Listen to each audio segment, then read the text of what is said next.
रात अपने साथ ऐसी खामोशी लाती है जिसमें दुनिया का हर नियम बदल जाता है। दिन में जिन चीज़ों को हम साधारण मानते हैं, जानवरों का व्यवहार, घर की दीवारें, खिड़कियों के बाहर का जंगल, रात उन्हें किसी अनजान ताकत से भर देती है। अंधेरे में दिखाई देने वाली हर परछाई असली लगती है और जो नहीं दिखता वो और भी ज़्यादा डराता है। ये है स्ट्रेंज लॉर और आप सुन रहे हैं लोगों के साथ घटी दो सच्ची कहानियाँ। तो तैयार हो जाइए। The night the dogs came from Dennis. ये 1983 का समय था। तब ओक्लाहोमा में कहीं मैं 19 साल का था। शहर के पूर्वी हिस्से में एक मैकडॉनल्ड्स में शाम की शिफ्ट कर रहा था। मैं वहाँ करीब पिछले 8 महीने से था। तब हाई स्कूल से निकले बच्चों के लिए वहाँ डिसेंट पैसे थे। मुझे ठीक से याद नहीं है, लेकिन मुझे लगता है तब करीब $3.35 प्रति घंटा मिलते थे और साथ ही में जो खाना मैं चुपके से ले जा सकता था। मैनेजर, जिन्हें मैं कार्ल कहूँगा, इस पर काफ़ी कूल थे, बशर्ते हम इस चीज़ को लेकर पागल ना हो जाएं। मैं ये कहानी अब सुना रहा हूँ क्योंकि मेरे पोते ने हाल ही में मुझसे सबसे अजीब चीज़ पूछी जो मेरे साथ हुई थी। तब से मैंने ढेर सारी नौकरियाँ की है, वेयर हाउस, पोस्टल सर्विस, यहाँ तक कुछ समय अपना लैंडस्केपिंग बिजनेस भी चलाया।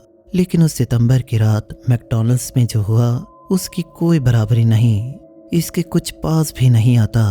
ये मंगलवार का दिन था, जिसका मतलब था रात के करीब 8 बजे के बाद लोगों का आना कम हो जाता था।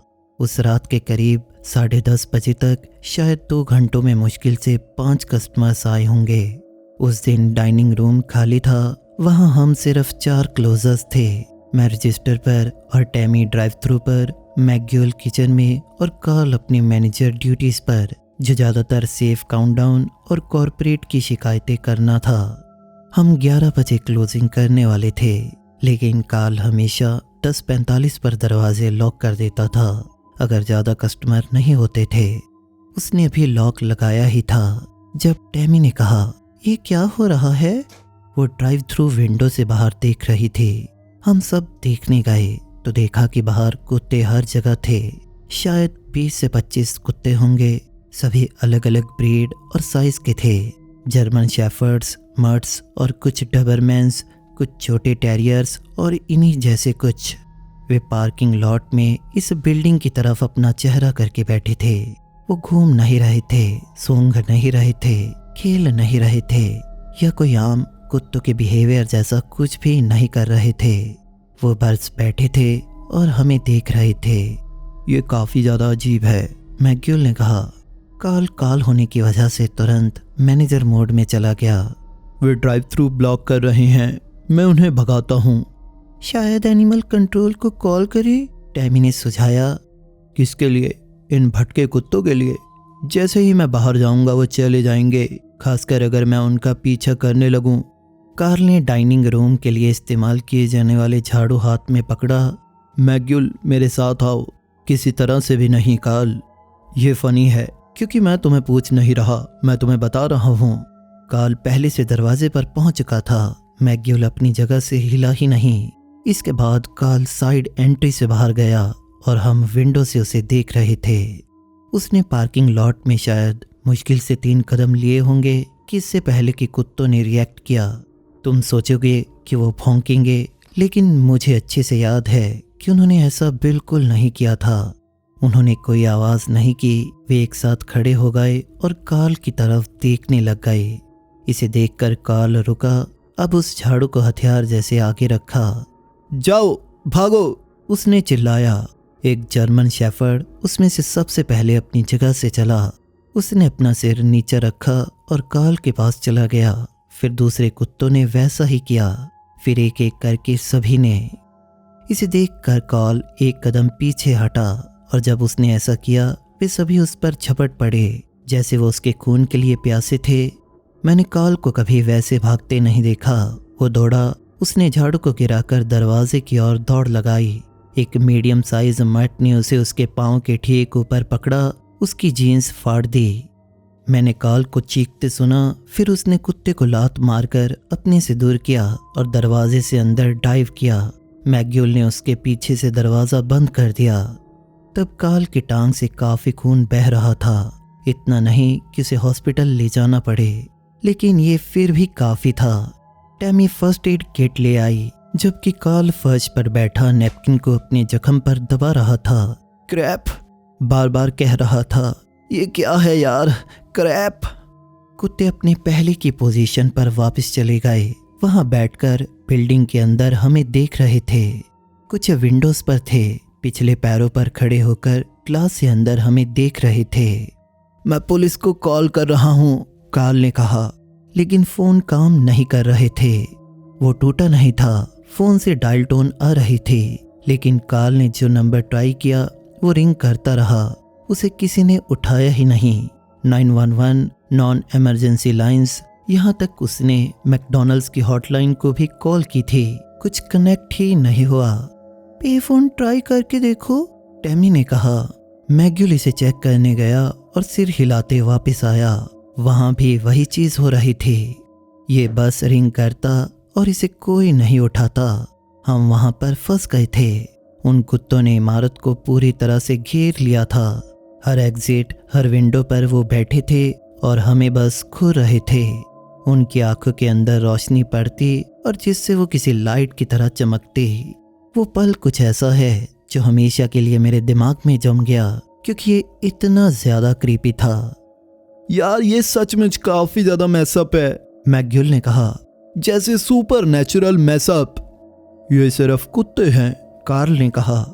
हम डाइनिंग रूम में विंडो से दूर बैठ गए। कार्ल की टांग से खून बहना बंद हो गया, लेकिन वो लंगड़ा रहा था। हमने फोन से शायद 10 बार और ट्राई किए, लेकिन कोई भी नहीं लगा। मेरे अंकल के कुत्ते के साथ कुछ काफी अजीब हुआ था, टैमी ने कहा। जब हम सबको बात करने की जरूरत महसूस हो रही थी, जो डर और इंतजार में होते हैं। उनके पास एक बीगल था जो एक बार अजीब बिहेव करने लगा। वो बैकयार्ड में खड़ा होकर सीधे आसमान पर भौंकता, पक्षियों या प्लेन पर नहीं, बस सीधे ऊपर हवा में। सच में ये काफी अजीब था। वो कई हफ्तों तक ऐसा करता रहा, जब तक वो एक दिन फेंस से कूदकर भाग नहीं गया और वो कभी नहीं मिला। ओह, इतना अजीब नहीं है, मैग्यूल ने कहा। कुत्ते भाग जाते हैं। हाँ, लेकिन अगले हफ्ते, टैमी ने अपनी कहानी को जारी रखा, पड़ोस में 3 और कुत्तों ने वही किया। अपनी यार्ड्स में खड़े होकर आसमान पर भौंके, फिर हमेशा के लिए भाग गए। हम 1 मिनट के लिए चुप रहे। मैं किचन में आइसक्रीम मशीन के साइकिलिंग को सुन सकता था। उसके शुरू होने की आवाज ने मुझे एक पल के लिए चौंका दिया। मैंने ग्लास डोर से एंट्रेंस को देखा। वो कुत्ते अभी भी वहां थे। वो अपनी जगह से 1 इंच भी नहीं हिले थे। मेरी बारी, मैग्यूल ने कहा। मेरे दादाजी जब मैक्सिको में थे, उनके पास एक बेसेंट हाउंड था। वो सच में बहुत बीमार रहता था। हमेशा उसके साथ कुछ ना कुछ गलत होता ही रहता था। आइस का इन्फेक्शन या मेंजेस, जिस चीज़ का भी तुम नाम लो, उसके साथ हुई थी। लेकिन सबसे अजीब था उसके हर रूम के कोनों को घूरना। मैंने सुना है कुत्ते ऐसा करते हैं, मैंने कहा। हाँ, मुझे लगता है ज़्यादातर लोगों ने भी सुना होगा। ये बस कमरे में बैठ जाता, इसे जहाँ दीवारें दिखती, ये उन्हें देखकर गुर्राता। नीची एक काफ़ी कम आवाज़ में गुर्राना। ये सब कभी कभी घंटों तक चलता। मेरे दादाजी को लगा वो अंधा हो रहा था या इससे कोई और दिक्कत हो रही थी। फिर गर्मियों के बीच एक दिन वो कुत्ता कोने को घूरते उठा और घर से बाहर चला गया। सीधे यार्ड से गुजरकर वो उस तालाब में चला गया जो उनके घर के पास था। मैग्यूल रुका, विंडोज की ओर देखते हुए, जहां हम कुत्तों की शेप को अभी भी देख सकते थे। वो बस इसके अंदर चला गया। उसने तैरने की कोशिश नहीं की और ना ही किसी तरह से स्ट्रगल किया। वो चला जब तक पानी सिर के ऊपर नहीं चला गया और कभी बाहर नहीं आया। मेरे दादाजी ने इस पूरी घटना को देखा। उन्होंने कहा कि ये ऐसा था जैसे उस कुत्ते ने फैसला कर लिया था कि बस और नहीं। जीसस, कार्ल ने फुसफुसाया। ये काफी ज्यादा अजीब है, टैमी ने कहा। मैंने बोला, खैर मैंने कुत्तों के ऐसा करने के बारे में कभी नहीं सुना। मेरे पास अपनी कोई पर्सनल कुत्ते से जुड़ी अजीब कहानी नहीं थी।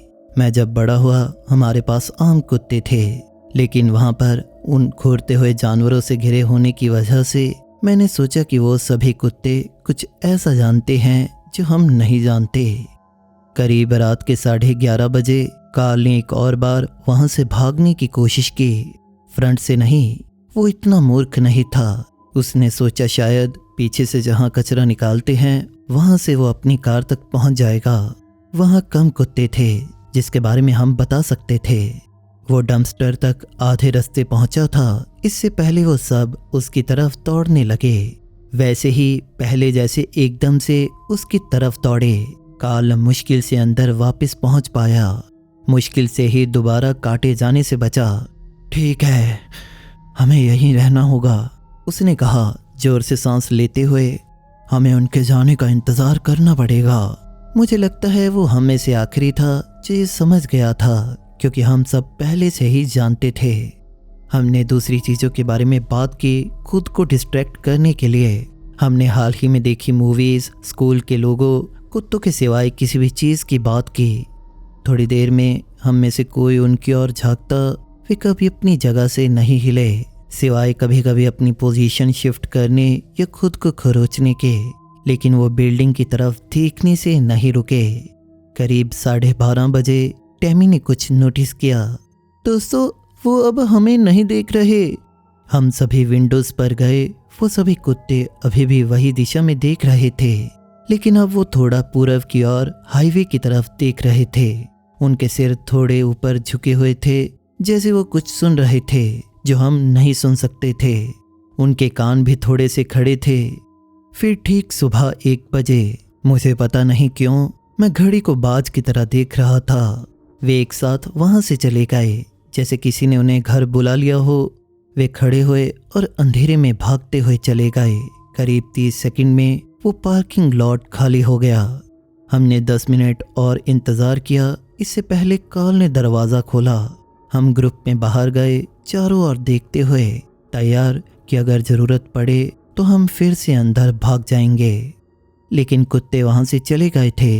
वो सचमुच वहाँ से चले गए थे, छिपे नहीं और हमारे बाहर आने का इंतज़ार नहीं कर रहे थे। और सबसे अजीब चीज़ जो तब हुई कि फ़ोन सब फिर से काम करने लगे। जब हम अंदर वापस आए, कार्ल ने अपने रूममेट को कॉल किया। वो उसे लेने आया। कुत्ते के काटने के कारण उसे इमरजेंसी रूम में ले गया ताकि उसे कोई इन्फेक्शन ना हो। हम बाकियों ने बची कुची सफाई की और जल्दी से वहाँ से भाग गए। हम सब अगले दिन जल्दी आने के लिए सहमत हुए, क्लोजिंग ड्यूटीज़ को ख़त्म करने के लिए। आज तक मुझे कोई अंदाज़ा नहीं कि उस दिन वहाँ क्या हुआ था। क्या ये कोई अजीब बीमारी थी? मेरा इसके बारे में मानना है कि शायद कुत्तों का वो ग्रुप एक झुंड था और वो सभी फंगस से इन्फेक्टेड खाना खा गए होंगे, जिससे वो फ्रीक आउट या हेलुसिनेट करने लगे।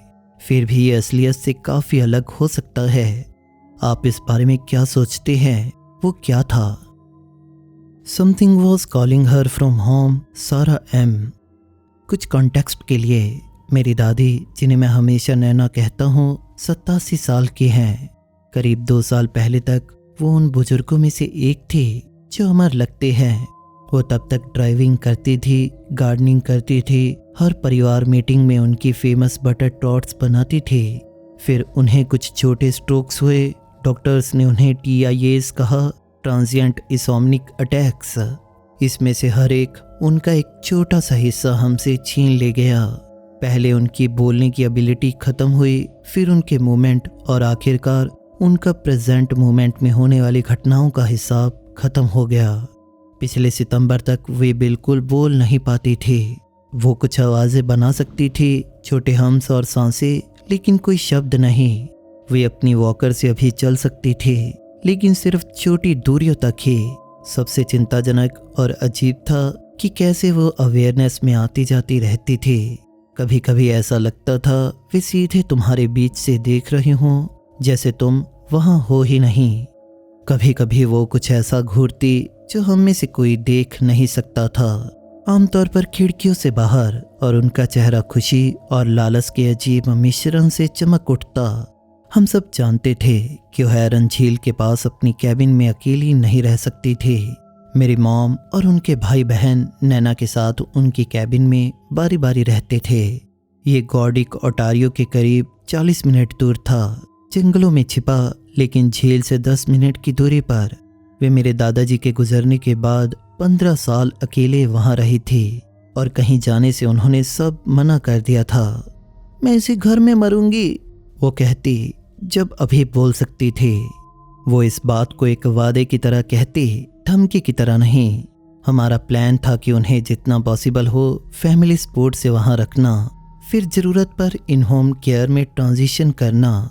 लेकिन सितंबर में मेरी मॉम को वर्क क्राइसिस हुआ। मेरे अंकल अपनी हेल्थ इश्यूज से डील कर रहे थे और मेरी आंट यूरोप में बेटी की वेडिंग के लिए गई थी। तो पीछे बचा मैं रिमोटली ग्राफिक डिज़ाइनर का काम करता हूँ, तो थियोरेटिकली कहीं से भी जहाँ पर अच्छा इंटरनेट हो वहाँ से काम कर सकता हूँ। नैना के घर भी पिछले साल फाइबर ऑप्टिक से अपग्रेड हुआ था। ये मेरे अंकल की करामात थी। तो मैं 3 हफ्ते रहने के लिए राजी हुआ जब तक मेरी आंट वापस नहीं आ जाती। मैं मंगलवार दोपहर को वहाँ पहुँचा। टोरंटो से वहाँ की ड्राइव काफ़ी सुंदर थी। पूरा रास्ता पतझड़ के आने के पहले के पेड़ों के अलग अलग रंगों से चमक रहा था और अब सितंबर होने की वजह से अब थोड़ी ठंडक भी होने लगी थी। वो कैबिन मुझे ठीक वैसा ही लगा जैसा मुझे बचपन में याद था। इसका बाहरी हिस्सा डार्क वुड से बना था और इसके ग्रीन मेटल की छत साफ साफ दिख रही थी। इसके चारों ओर घूमते हुए पोर्च पर अभी भी दशकों पुरानी रॉकिंग चेयर्स पड़ी थी। घर अंदर से कोजी था लेकिन क्रैम्पेड नहीं था। वहाँ बस 2 बेडरूम थे, स्टोन फायरप्लेस वाली लिविंग रूम, किचन, बैकयार्ड और उनके पास जंगल की तरफ देखने वाली कुछ विंडोज भी थी। नैना का दिन अच्छा जा रहा था। वो मुझे देखकर मुस्कुराई, चेहरा छूने पहुंची और खुशी से हमिंग साउंड की। उनकी आंखें साफ और प्रेजेंट थी। मैंने उन्हें विंडो वाली चेयर में बैठा दिया और चाय बनाकर दी। वो बर्ड फीडर को देखने में बिजी लग रही थी जो मेरी माँ ने वहाँ लगाए थे। पहले कुछ दिन सच में काफ़ी अच्छे थे। मैं दिन में काम करता जबकि नैना झपकी लेती या विंडो से बाहर जंगल को देखती। मैं हमारे लिए सिंपल मील्स बनाता जिसे हम दोनों एक साथ एंजॉय करते। वो अभी खुद खा सकती थी अगर मैं सब छोटा काट दूं। शाम में हम साथ में बैठते और मैं उन्हें अपना दिन बताता या उनके बुक शेल्फ पर पड़ी किताबों से कुछ पढ़ता। वे जवाब दे नहीं सकती थी लेकिन कभी हाथ पर थपथपाती या सॉफ्ट साउंड करती जो मुझे एक तरह से एक्नॉलेजमेंट लगती थी। लेकिन चौथी रात से चीज़ें अजीब होने लगीं। मैंने नैना को करीब 9 बजे उनके बेड में सुला दिया। वो मेन फ्लोर के मास्टर बेडरूम में सोती थी। मैं उनके साथ वाले गेस्ट रूम में था। मैं आधी रात तक काम कर रहा था, फिर खुद सोने से पहले उन्हें चेक किया। वे शांति से सो रही थी तो मैंने दरवाज़ा थोड़ा खुला छोड़ दिया और अपने रूम में चला गया। करीब 2 बजे मैं नैना के रूम से आवाज़ से जागा। ये कोई चिल्लाने या कोई परेशान होने वाली आवाज़ नहीं थी। ये मानो ऐसा था जैसे वो किसी से बात कर रही थी। मैं उनकी बिना शब्दों वाली आवाज़ को सुन सकता था लेकिन उसमें एक पैटर्न सा था जैसे वो किसी को जवाब दे रही थी। मुझे लगा सपना देख रही होंगी और मैं लगभग वापस सोने वाला था। लेकिन फिर बेड की आवाज़ को सुना जैसे वो उठने की कोशिश कर रही थी। मैं जल्दी चेक करने गया। जब दरवाज़ा पूरी तरह खोला तो वो बेड के साइड में बैठी विंडो की ओर देख रही थी जो पूरी तरह से खुली थी। मुझे यकीन था कि मैंने इसे बंद किया था और वो खिड़की के कांच की ओर पहुंचने जा रही थी। हल्की और ज़रूरी साउंड बना रही थी। उनके हाथ खुलते और बंद होते जैसे वो किसी चीज़ को पकड़ने की कोशिश कर रही थी। नैना, मैंने हल्की से आवाज़ में कहा। मैं उन्हें चौंकाना नहीं चाहता था। सब ठीक है, सिर्फ रात है, अब लेट जाइए। उन्होंने मुझे एक्नॉलेज बिल्कुल नहीं किया। वो उस डार्क विंडो की ओर पहुंचती रही। मैं बेड के चारों ओर चला ये देखने के लिए कि वो क्या देख रही थी, लेकिन बाहर कुछ भी नहीं था। वहां पर सिर्फ बैकयार्ड और उसके पार पेड़ों की दीवार दिख रही थी। कोई लाइट्स और कोई जानवर दिख नहीं रहा था। मैंने उन्हें धीरे से लेटाया और उन्होंने मुझे ऐसा करने भी दिया, लेकिन उनकी आंखें पूरी समय उस विंडो पर ही अटकी हुई थी। मैंने पर्दों को बंद किया और उनके साथ बैठ गया जब तक वो सोई नहीं, जिसमें करीब 20 मिनट लगे। पूरे समय वो छोटी छोटी हल्की आवाज़ें करती रहीं। अगली सुबह वो ठीक लग रही थी। ब्रेकफास्ट खाया, पोर्च रेलिंग पर एक पक्षी को देखकर मुस्कुराई। मैंने खुद को समझाया कि ये एक अजीब ड्रीम स्टेट थी, शायद उनका मेडिकेशन का साइड इफ़ेक्ट था। लेकिन 2 रात बाद यह फिर से हुआ और इस बार ये और भी ज़्यादा अजीब था। उस समय करीब 2 बजे मैं जागा क्योंकि मुझे फ्रंट डोर से आवाज़ सुनाई दी, इसके खुलने की नहीं, लेकिन जैसे कोई इसके हैंडल को खोलने के लिए घुमा रहा था। इस हैंडल के घूमने की आवाज़ आ रही थी। फिर कुछ देर बाद ये आवाज़ फिर से आई। मैंने फ़ोन को हाथ में पकड़ा और मैं लिविंग रूम में चला गया। मेरा दिल जोरों से धड़क रहा था। वो दरवाज़ा अभी भी बंद था, डेड बोल्ट अभी भी अपनी जगह पर था। मैंने पीप होल से देखा लेकिन बाहर कोई भी नहीं था। मोशन लाइट्स जो अंकल ने इंस्टॉल किए थे वो भी ऑन नहीं थे। फिर मुझे नैना की आवाज़ सुनी, वही किसी से बात करने की आवाज़, लेकिन ये अब ज़्यादा अर्जेंट थी। जब मैं उनके कमरे में गया वो अपनी बेड में नहीं थी बल्कि विंडो के पास खड़ी थी। उनके हाथ कांच की खिड़की पर थे। उन्होंने पर्दे फिर से खोल लिए थे। उनकी वॉकर अभी भी बेड के पास पड़ी थी। उन्होंने बिना इसके विंडो तक चला, जो कुछ ऐसा था जो उन्होंने महीनों में नहीं किया था या वो कर नहीं पाई थी। नैना तुम कैसे? मैं बोलना शुरू किया, लेकिन फिर विंडो में उनकी रिफ्लेक्शन देखी। वो मुस्कुरा रही थी। ये उनकी आम मुस्कुराहट नहीं थी बल्कि ये उससे काफ़ी ज़्यादा चौड़ी थी और उनकी आंखें किसी चीज़ को ट्रैक कर रही थी जो दाएं से बाएं मूव कर रही थी, जैसे वो बाहर किसी चीज़ को इधर उधर दौड़ते देख रही थी। मैंने उनके कंधे के ऊपर से विंडो देखी। मुझे कुछ नहीं दिखा, बाहर सिर्फ अंधेरा था। लेकिन फिर, और मैं कसम खाता हूँ कि मुझे पेड़ों के किनारे के पास एक हल्की सी मूवमेंट दिखी। वहाँ एक शेप थी जो अंधेरे से भी ज़्यादा काली थी और वो वहीं पर थोड़ा इधर उधर मूव कर रही थी। ये हवा के चलने की वजह से पेड़ों की टहनियों की मूवमेंट हो सकती थी, लेकिन उस समय कोई हवा चल नहीं रही थी। वो पेड़ पूरी तरह से अपनी जगह पर खड़े थे और उनका एक भी पत्ता हिल नहीं रहा था। नैना ने आवाज़ की जो मैंने पहले कभी नहीं सुनी थी। मुझे ऐसा लगा जैसे वो हंसी, लेकिन उनकी आवाज़ काफ़ी ज़्यादा खाली लग रही थी। उन्होंने एक हाथ उठाया और किसी की तरफ वेव किया, एक स्लो वेव जैसे हम किसी अच्छे जानकार को करते हैं। फिर पेड़ों के किनारे पर वो शैडो मूव हुई। खैर, बाहर वो चीज़ फिर से हिली और लगा जैसे वो ग्लाइड करती हुई पेड़ों के बीच गायब हो गई। मैंने नैना को फिर से बेड पर वापस लेटा दिया, लेकिन बाकी की रात मैं सोया नहीं। मैं लिविंग रूम में हर लाइट ऑन करके बैठा रहा, खुद को कन्विंस करने की कोशिश करता रहा कि मैं ओवर रिएक्ट कर रहा हूँ, कि ये कोई जंगल का जानवर था या लाइट की कोई ट्रिक थी। दादी की देखभाल करते करते मैं थक गया था। मैंने हर तरह की रीजनेबल एक्सप्लेनेशन के बारे में सोचा। अब अगली घटना 5 दिन बाद हुई और ये काफ़ी ज़्यादा अलग थी और पहले से ज़्यादा बदतर भी।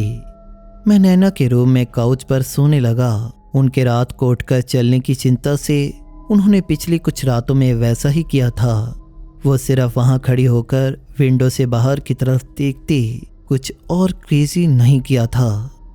लेकिन इस रात जो हुआ वो काफ़ी ज़्यादा अलग था। उस दिन अमावस थी, जिसकी वजह से अंधेरा काफ़ी ज़्यादा था। इतना अंधेरा कि आप अपना हाथ भी नहीं देख सकते।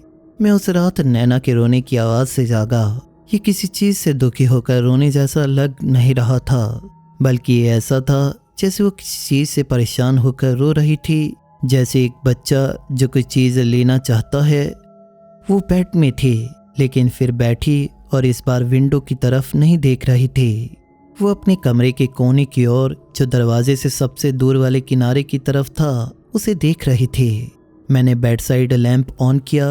वो कोना खाली था, लेकिन नैना उसे घूरती रही। उनके आंसू गालों पर बहते रहे और उनका चेहरा भी अजीब तरह से मायूस था। वहाँ पर क्या है नैना? तुम क्या देख रही हो? वो मुझे देखने मुड़ी और एक पल के लिए उनका चेहरा पूरी तरह से क्लियर हो गया। वो पूरी तरह से प्रेजेंट लग रही थी और अवेयर भी, जैसे उन्हें स्ट्रोक कभी हुआ ही नहीं था। उन्होंने अपना मुंह खोला और मैं कसम खाता हूँ वो बोलने वाली थी। फिर उनकी आँख चौड़ी हुई, जैसे वो किसी चीज़ से डर गई, और उन्होंने मेरी कलाई को काफ़ी ज़्यादा जोर से पकड़ा, उनकी उम्र और कंडीशन से ज़्यादा जोर से। उन्होंने मुझे अपने करीब खींचा और आवाज़ की, जो लगभग एक शब्द की जैसी थी। लगा नो या शायद गो, मैं बता नहीं सका कौन सा। फिर उन्होंने कोने की तरफ देखा और उनकी पकड़ ढीली पड़ गई। उनका चेहरा फिर से लटक गया उस एब्सेंट एक्सप्रेशन पर जो ज़्यादातर दिनों उनके चेहरे पर रहता था। मैं उनके साथ जागा सुबह तक। करीब सुबह के 4 बजे के आसपास मुझे भी अजीब सा महसूस होने लगा। सेंसेशन जैसे कोई मुझे देख रहा हो। नैना जिस कोने में देख रही थी उससे नहीं, बल्कि हर जगह से, जिसे अंधेरे की खुद की आंखें थी। मुझे पता है ये सुनने में कैसा लगता है, मैं अच्छे से जानता हूँ, लेकिन मैंने ऐसा ही महसूस किया था। आखिरी घटना मेरी आंट की वापसी के 3 रात पहले हुए थे। मैं तब इन सभी घटनाओं से थक चुका था और मैं शायद तब सिर्फ 8 घंटे ही सो पा रहा था और हर आवाज़ से मैं डरने लगा था। मैं हर रात लाइट्स ऑन करके छोड़ने लगा था, जो नैना को बेड में रखने में मदद करती थी। हालांकि वो कभी कभी बैठकर कोना या विंडो को घूरती रहती। इस रात मैं नैना की आवाज़ से नहीं, बल्कि वहाँ की शांति से जागा। वहाँ पूरी तरह से शांति थी। उस घर में कोई आवाज़ नहीं थी, कोई भी आवाज़ नहीं थी। ऐसा लग रहा था जैसे पूरी दुनिया ही शांत हो गई हो। मैं काउच पर बैठा और नैना के बेड की ओर देखा। उनका बेड खाली था। मैं एकदम से कूदा और हर लाइट को ऑन किया जो मेरी पहुंच में थी। वो लाइट्स जो मुझे लगा शायद मैंने ऑन छोड़ दी थी। नैना, कोई जवाब नहीं आया। उनकी वॉकर अभी भी वहाँ थी, उनके जूते अभी भी वहीं बेड के पास थे, लेकिन बेडरूम का दरवाज़ा खुला था। मैं लिविंग रूम में दौड़ा, देखा तो फ्रंट डोर भी खुला था। कोई फोर्स्ड एंट्री या ब्रेक इन के निशान नहीं थे, लेकिन ये पूरी तरह से खुला था और रात की ठंडी हवा अंदर आ रही थी। मैंने फ्लैशलाइट अपने हाथों में पकड़ी और बाहर नंगे पांव दौड़ा, नैना को पुकारते हुए। मोशन लाइट्स ऑन थी, लेकिन मैं देख सका कि ये नैना से ट्रिगर नहीं हुई थी।